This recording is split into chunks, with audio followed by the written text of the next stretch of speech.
go. I will be quiet.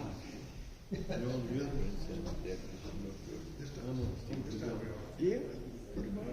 All right. Well, officially, good evening. Good to see everybody out tonight. Glad you made the journey into the sanctuary. Things are a little different this evening. Our kids are having some fun in the fellowship hall, and so we appreciate your flexibility. And last week we finished up our study in the book of Amos. And if you happened to miss last week, I do have the handout available over there on the table. You can pick up one of those. Or any of the previous weeks you may have missed. You can get that before you leave tonight. But tonight I thought we would do something just a little bit different. I've been thinking about doing something like this for a while. And it seemed to be a good opportunity to do that because next week is going to be a little different as well. We're going to be doing some caroling. And then the following Wednesday we'll not be having any service. So this will really be our last time together in this kind of a setting this year. So I wanted us to do something a little bit different. As you can see on the screen, and I've handed out a little booklet tonight, we're going to be taking a look, an overview of a guy. I don't know if you've heard of him or not. He has two last names, Phillips, Brooks, and S on both of those. And we're going to talk a little bit about him because I think whether you are familiar with his name or not, there may be a few little points about his life and his works that may resonate with you. And there may be some things you are familiar with, you just didn't realize it. So we're going to take a look at his life tonight. And I have a little collection that I have compiled over the years. And you can come by afterwards and see some of the little items that I have up here. I have some handwritten letters, some signatures, some books, just some memorabilia that were sort of commemorations, remembrances of him after he passed away in 1893. And so he's been an interesting character. And I'll tell you how I got to know a little bit about him as we get into our time together tonight. But let's take just a moment and pray together, join our hearts, and just look forward to spending some time this evening. Father, thank you for your blessings and the privilege we have to be together tonight, just to take a look at the life of an individual who served you and was used for your glory, did many tremendous things, and we have some remembrances of him even to this day, and we're so thankful for the life of Phillips Brooks. We also are grateful, Lord, that we could spend this time together praying and just reflecting upon how you have blessed us. We thank you for our children and our youth who are having their time together tonight in the fellowship hall. Pray for them and their families and all of our workers as they spend that time together, and help it just to be a great time of fun and fellowship, and also learning more about you and your love for us. What a special time of the year it is when we celebrate the birth of our Savior Jesus Christ, and we give you all praise, honor, and glory in his precious name. Amen. Amen. So Phillips Brooks, there's a statement on the screen, and I'll read that to you. And this is really how I was introduced to this guy, because in a basic preaching class that I had many, many years ago at New Orleans Seminary, I had a professor who simply mentioned Phillips Brooks, saying that preaching is essentially truth through personality, just a simple expression. And I heard that many times, never realized exactly what all was involved with that until I had some experience with Phillips Brooks, his writings, when I was doing doctoral work, and understood that, hey, there's a little bit more to that than just what it seems to be on the surface. And we'll talk more about that, but that's how I came to know a little bit about him. You'll see that he was born in 1835, passed away in 1893, and you might even notice this, that in particular, he was born on December 13th. Well, what is today? That's right, 188 years ago, Phillips Brooks was born. So, happy birthday, Phillips Brooks. We can sing happy birthday to him, I suppose. He was a born ninth-generation Puritan stock. That was his background, his family members. He was born to William Gray Brooks, Mary Ann Phillips. He was the second of 6 sons, 4 of whom ended up in the ministry. He was related to the New England Puritan minister John Cotton on his father's side, and Samuel Phillips Jr., the founder of the Phillips Academy, on his mother's side. So kind of a rich heritage there. And he was baptized Unitarian. Now that's kind of different from our Baptistic beliefs because we are Trinitarian. He was baptized Unitarian. Of course, the Unitarian beliefs go all the way back to the 1600s and a little bit different from what we might see as Unitarian Universalist churches today because they're a little out there. But yes, by Unitarian, some of the background there was that they didn't necessarily hold to a Trinitarian view of God. So one of the questions that would pop up would be the deity of Jesus Christ. However, Phillips Brooks did not ascribe to that belief. He was Trinitarian. And so even though he was baptized Unitarian, he was reared Episcopalian. And I think as we go through our time together this evening, you're probably going to see that a lot of the things that he believed and his teachings were Baptistic in a lot of regards, even though he was Episcopalian. But he did regard the Puritan beliefs and way of life. You can see up here on the screen, it's kind of small, but he attended Adams School in Boston, and then Boston Latin School, and then eventually Harvard College. And after graduating from college, he taught. And he only taught for 1 year. And the little booklet that I handed out to you, this was a sort of a summary of his life and his homiletical or preaching contributions that I had prepared some years back for a doctoral seminar. But if you'll open that up on page 3, down close to the bottom of that second paragraph, you'll see that he taught for a year, but his tenure didn't last very long, largely due to his inability to discipline the more difficult boys. I know we've got some teachers in here. Can you relate? The more difficult boys. So since Brooks didn't demonstrate the expected classroom control, the school administration asked for his resignation. And his principal went so far as to tell him that he knew of no one who failed at school teaching succeeding in anything else. Well, you know what they say, those who can't teach. So if you can't teach, you're in trouble. And that's kind of where he felt. So as a result, Brooks felt as though he had failed in his chosen profession, so he began to consider the possibility of a career in ministry. Now, the reason I share that with you is as I had been doing some study on his life, I was thinking, I can relate to this guy because, I started out in teaching. I knew back in second grade, that's when I felt like the Lord was dealing with me to be a teacher. I loved helping other students in my class learn and understand things that I could grasp very quickly and maybe they were struggling with. I could explain it to them. I thought, this is kind of cool. I understand this and I can explain this to someone else and they get it. And I enjoyed that aha moment. And so that's when I say that essentially I decided then and there that I was going to be a teacher. So I went all the way through, thinking I'm going to be a teacher. I loved English. I wanted to be an English teacher. Loved literature and the symbolism and all those things. Now, writing papers was a struggle, but, I always enjoyed the finished product. It was a lot of fun seeing how all that kind of worked together. So I did my student teaching. I got my degree in teaching, language arts, comprehensive education, teaching at the secondary level. And I'll never forget, just a few days before Kim and I were going to be married and go on our honeymoon. As y'all know, we came to Dahlonega and on up to Chattanooga for our honeymoon. And I had applied for several teaching positions in Alabama around where we live. And I don't know, seriously, it's like 2 or 3 days before we were getting ready to be married and head off on our honeymoon. I get a call from this guy, his name Mr. Head. And he said, "Hey, Weaver, would you like to have a teaching job next year?" And I said, "Well, yes, sir, that'd be kind of nice because I'm getting married in a couple of days." And, well, all right. And he gave me the date to show up. And so I showed up. And I had a teaching job. And I was really excited about that. And about halfway through the year, Mr. Head called me into his office and said, "Hey, Weaver, you want a job next year?" And I said, "Well, yes, sir, that'd be kind of nice." He said, "Well, you need to get those more difficult boys in line in your classroom."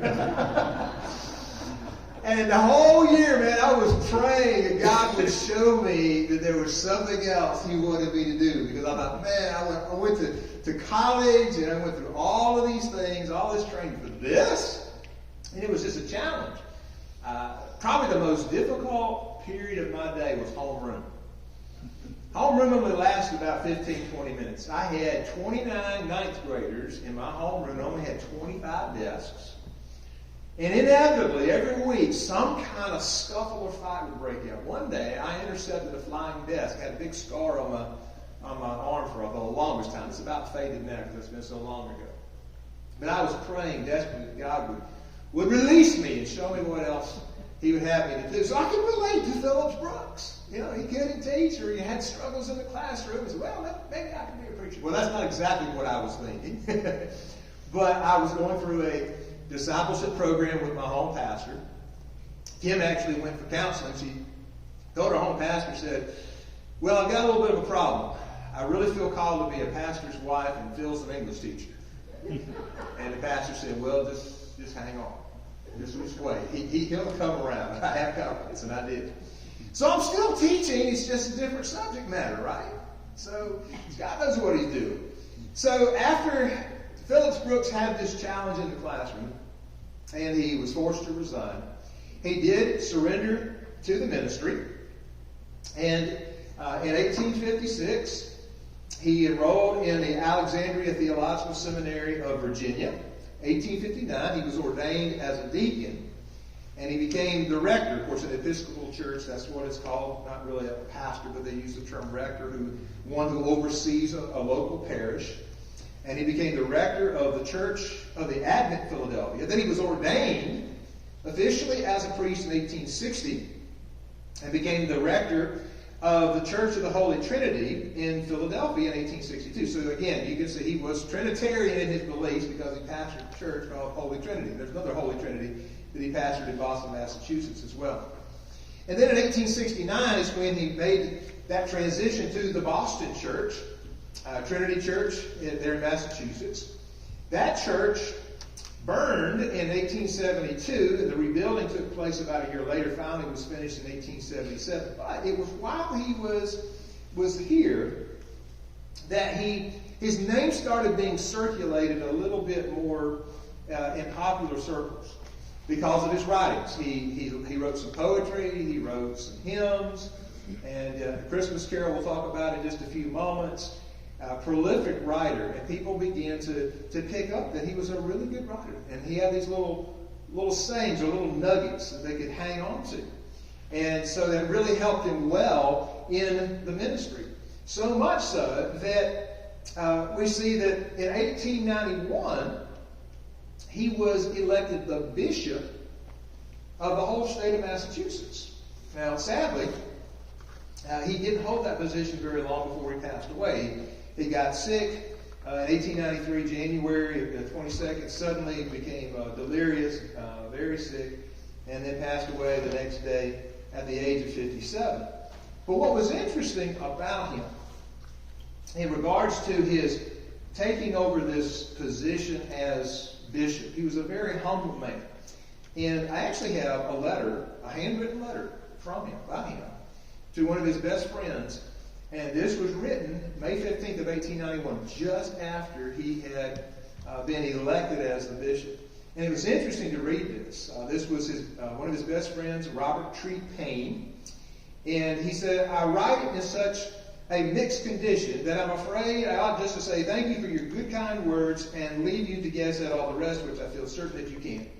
He says, you know how hard it is to think of breaking with this dear old life, which was so simple and free, the life which I'm sure will come flooding back again at the last, which I shall rejoice and remember forever and ever.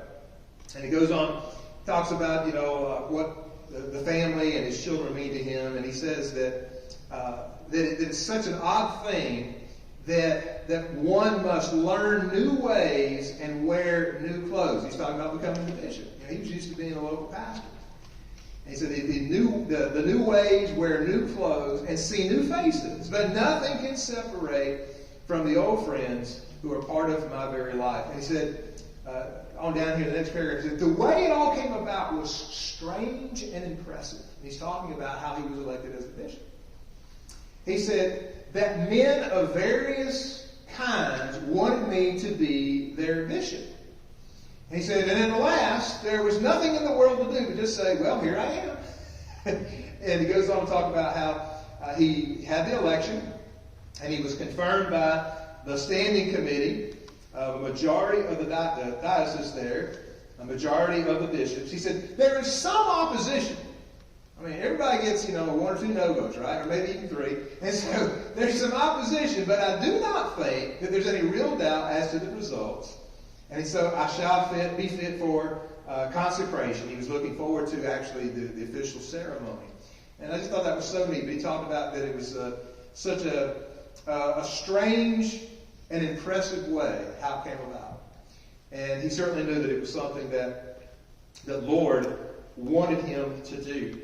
And when he passed away, it was interesting that the funeral was such an amazing occurrence. I mean, you read about this in some of the history books. If you go back and look at what happened in Boston, during this era. But the funeral of Harvard students, they served as the pallbearers.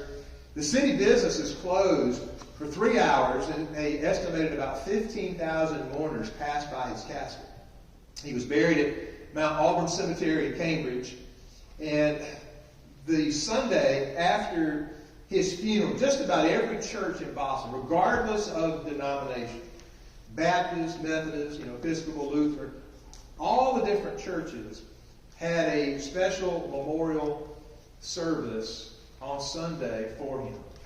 And if you can look online, you can just see sermon after sermon after message, just talking about what an impact this guy had on so many people in the community. And then they had a citywide tribute in Boston in April 11th of 1893. And I actually have a copy of the book up here where they had that commemorative service throughout the entire city, and you hear all of the things that people were saying about him. As far as some of his writings and his theological views, because that's important to us. Certainly to see where he stood, why are we studying this guy or giving some consideration to him. As I said, he's very Baptistic in his beliefs. He adhered to the Apostles' Creed. He did not ascribe to what is known as the apostolic succession of the bishops. So, he wasn't so entrenched in this belief to think that he was all hoity-toity and had a direct, line of succession from Peter and Paul and the rest of them. He did affirm the deity and the atoning sacrifice of Jesus Christ, affirming the doctrine of the Trinity, which is very, very important. And you see that in so many of the things that he wrote and his messages. One of his big emphases was the incarnation of Jesus Christ. It served as the emphasis, really, of his entire life and his preaching. And you see this so often. And this is the concept of truth through personality that really spoke to me back when I was first, doing my master's level work at the seminary. This concept of preaching being truth through personality, incarnational preaching, sometimes it's referred to that. He preached several key occasional messages. There was one that's very well known, The Mercies of Reoccupation. It was a Thanksgiving sermon that he preached on November 22nd, 1863. And in all of my lookings online at different online bookstores, surprisingly, I actually found a copy of this. It's right up here, 1863, a copy of that sermon. He also preached a message on the life and death of Abraham Lincoln, April 23rd, 1865. And that's been reprinted and published in a lot of different works. And Harvard's Commemoration Day address, another well-known sermon from July 21st, 1865. But one of the areas where you probably have some connection with Phillips Brooks, whether you realize it or not, was this. He is the author of A Little Town of Bethlehem. And when we leave tonight, before we depart from here, we're going to sing it. Because I think that's always fitting on his birthday that we sing the hymn that he wrote. A lot of the stories about this say that he wrote it in 1868. Did a little more research. Technically, he wrote it in 1865. Was when he wrote it. And it was then first published in a little leaflet in 1868. So that's why typically, that copyright of 1868 shows up. But he wrote it in 1865. And this might not surprise you, but he wrote it for children in Sunday school. He wrote it as a poem for children in Sunday school while he was serving at the Trinity Church in Philadelphia. And it eventually, a few years later, in 1871, it was published in the Sunday School Hymnal of 1871. Now, according to the story, Phillips Brooks traveled on horseback. He was on a trip to the Holy Land, and he was on horseback riding from Jerusalem to Bethlehem. Of all times, on Christmas Eve. Now, this is true. This is not legendary. And what he said was, he said, before dark, we rode out of town to the field where they say the shepherds saw the star. It's a fenced piece of ground with a cave in it, in which, strangely enough, they put the shepherds. And somewhere in those fields we rode through, the shepherds must have been. And as we passed, the shepherds were still keeping watch over their flocks, or leading them home to the fold. And so Brooks participated in a Christmas Eve service, built over that traditional side of the Nativity, and he penned, or he wrote, came up with this poem, which we know as a hymn or the carol, O Little Town of Bethlehem. And that service lasted, they say, from 10 p.m. to 3 in the morning.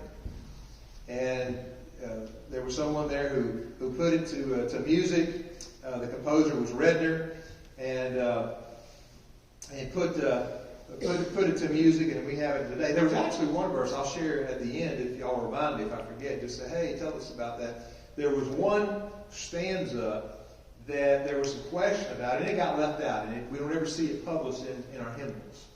And some said that there might be some questionable theology, and as you read it, I don't know that you could really see anything wrong with it. It's just people reading into it. But anyway, it got left out. But that's how we know a little bit about Phillips Brooks, because he did write one of the Christmas carols that we sing just about every Christmas.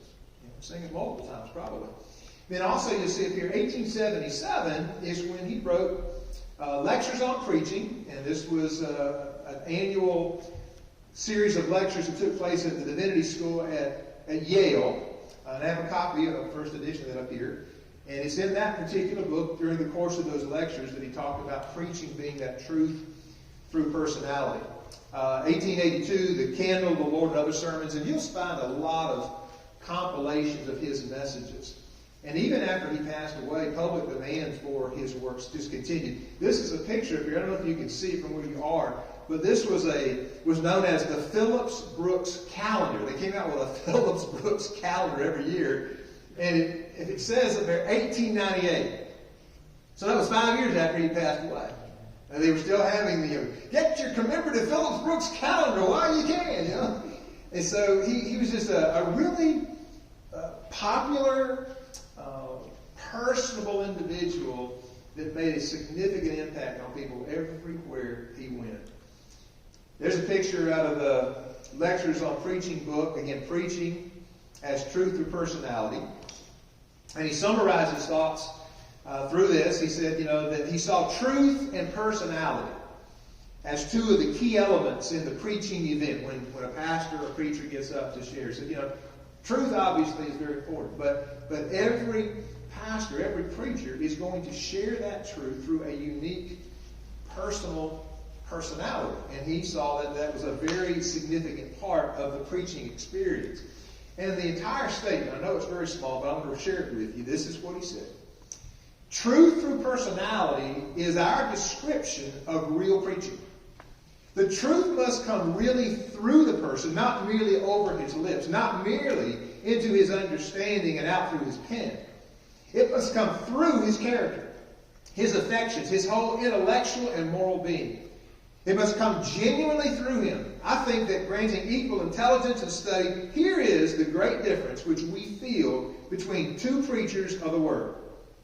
The gospel has come over one of them and reaches us, tinged and flavored with his superfluous characteristics, belittled with his littleness. The gospel has come through the other, and we receive it impressed and winged with all the earnestness and strength that there is in him. In the first case, the man has been but a printing machine or a trumpet. In the other case, he has been a true man and a real messenger of God. And that's what he meant by truth through personality. That the gospel is not just coming over one, but literally coming through one.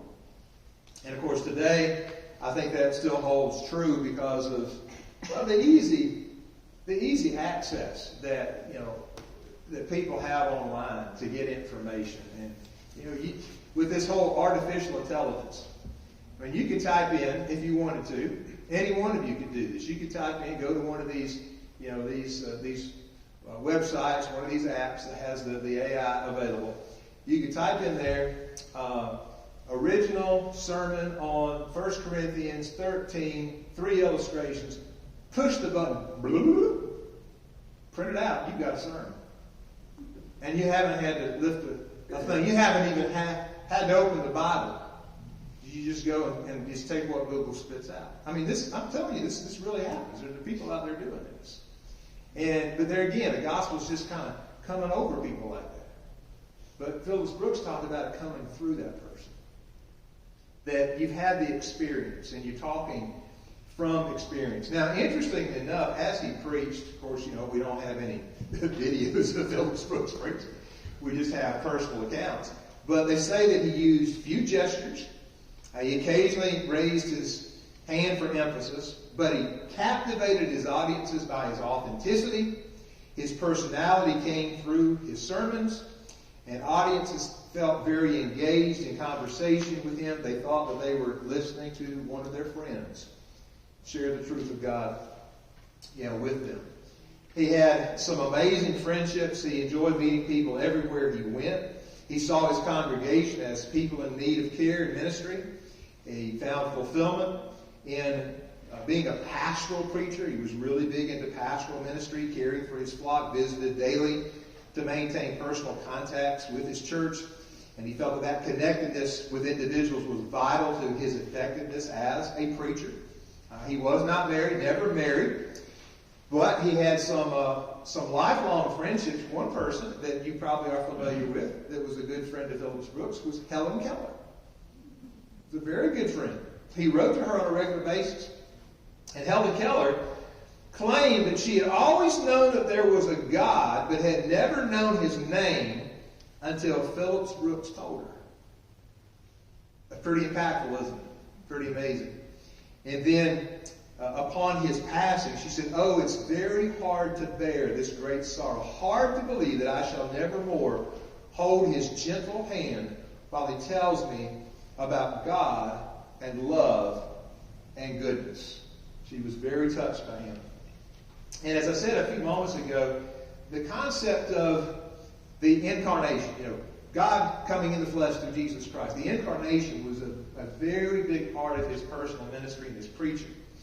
And just as the incarnation became the heart of his preaching, so did incarnational ministry become the focus of his life. He consistently displayed the ability to place himself in the position of others. And you may remember a few weeks ago, if you were here, I actually shared an illustration from his life where he once ministered to this mother who was tremendously distraught because her infant child had just passed away. And the mother was in shock and didn't know what to do. And so she just continued to hold the dead baby and rock him. She just continued. And the father, the rest of the family tried to get her up, to get her away from that scene. But they could not do that. She just continued to hold and rock the child for days. And when their attempts were to no avail, they called in Phillips Brooks. And when Brooks arrived, he immediately had this connection with the mother. He walked over to her and said, "What a beautiful child. Would you mind if I held him?" And he took the child from her arms, sat down in her place, and started rocking that child so that her husband and the rest of the family could escort her out to get her out of that scene, to begin to help her to recover. And that's just a tremendous example of the kind of person that he was. After his death, Holy Trinity Church commissioned the erection of a statue to commemorate Brooks' influential ministry. The statue consisted, and still is there today, consists of this likeness of Phillips Brooks with the figure of Christ behind him with the Lord's hands upon his shoulders. And the symbolism was that the hand of Christ was upon Phillips Brooks, and Phillips Brooks faithfully represented his master. There's a slightly larger picture of the statue, if you can see that just a little bit. and reading about a lot of different preachers over the years. And of course, as you all know, I did my doctoral studies. My doctorate ministry was more or less a practical ministry degree where we did projects in our churches, but doing the PhD work, and we did a lot of reading. I always tell people the ironic aspect of getting a PhD in preaching is in all the seminars that I took, I never had to preach one time. Isn't that weird? But it's all about research. It's all more like the historical stuff, and they're assuming that you are in the ministry and you're preaching, that you're preaching what you're practicing. Kind of a reversal there, right? But in all of the people that I read about, all the preachers, pastors that I read about, it's very clear that few individuals had gained such a favorable reputation and community-wide following as this guy, Phillips Brooks. One of the writers said, during his life, he received such adulation as has been the lot of few men. And since his death, he's been held in tender memory by thousands. His name is still heard in homes, colleges, jails, and hospitals. But whenever his name is spoken, whenever his figure comes to memory, there's always in the background, uplifted, dominant, and living, the form and spirit of his master, Christ. The eye and thought instinctively turn from one to the other. And that's Phillips Brooks. An amazing guy. And I have some really neat stuff up here. I mean, when you get a chance, we'll wrap up here after our prayer time. You can come by and see this.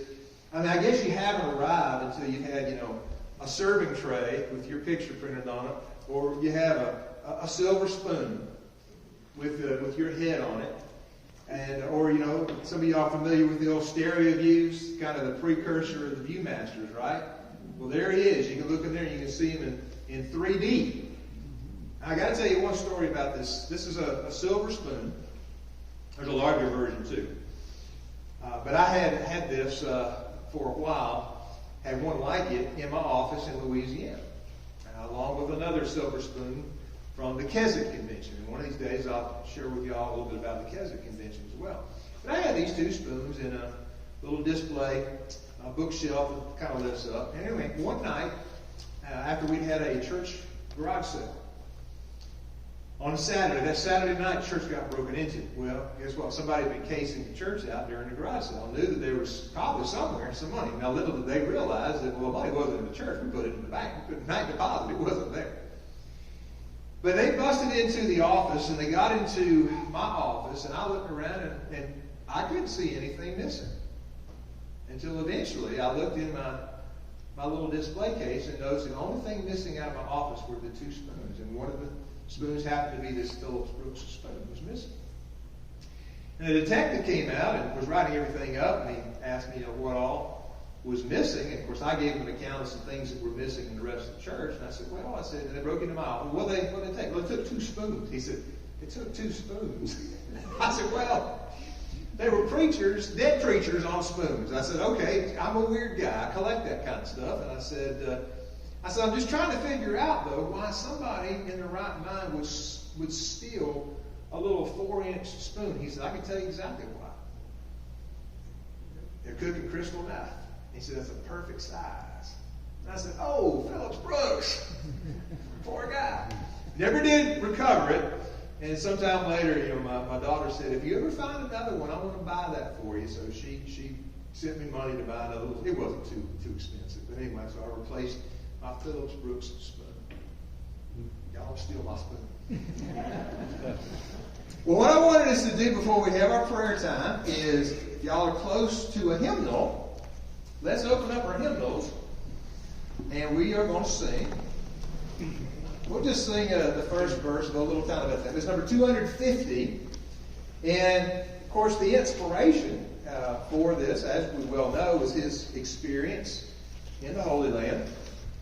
And in Micah, chapter 5, verse 2, we read, but as for you, Bethlehem Ephrathah, too little to be among the clans of Judah, from you one will go forth from me to be ruler in Israel. His goings forth are from long ago, from the days of eternity.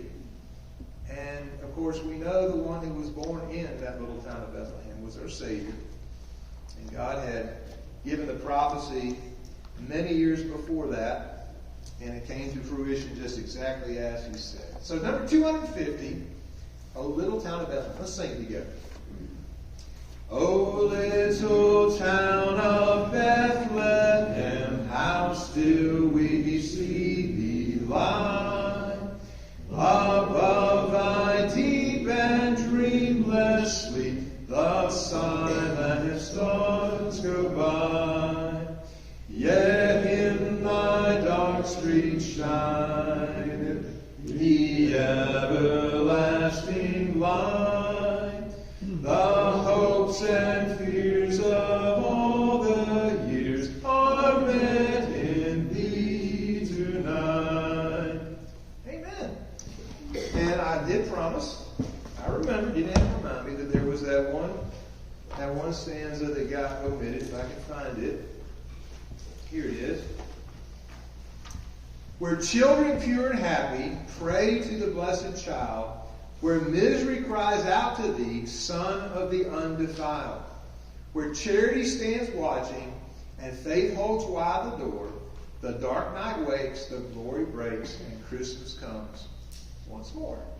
It's a very beautiful stanza. The part in question, Son of the undefiled, some said that they thought that might be a little on the Catholic side, that people might read into that was reference to the Immaculate Conception, which, of course, if you know a little bit about Catholicism, the Immaculate Conception is not so much Jesus, but the Immaculate Conception of Mary, that she had to have been born of a virgin as well.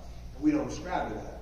And so there was some question about that. But anyway, it's a very beautiful song, and I think we all enjoy singing that. So maybe the next time we actually sing it as a congregation, it might have a little bit more meaning to you.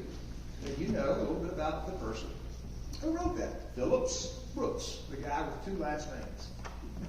All right, let's take a look at our prayer list.